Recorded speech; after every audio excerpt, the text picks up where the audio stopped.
सत्यन्वर्देन परिखिञ्चामि धेनुमुद्रयाममृतीकृत्य ग्रासमुद्रया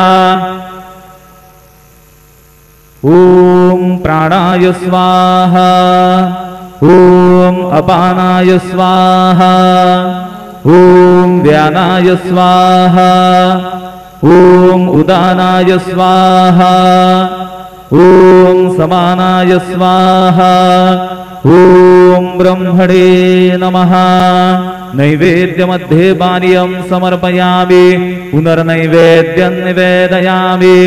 ॐ प्राणाय स्वाहा ॐ अपानाय स्वाहा ॐ व्यानाय स्वाहा ॐ उदानाय स्वाहा ॐ समानाय स्वाहा ॐ ब्रह्मणे नमः।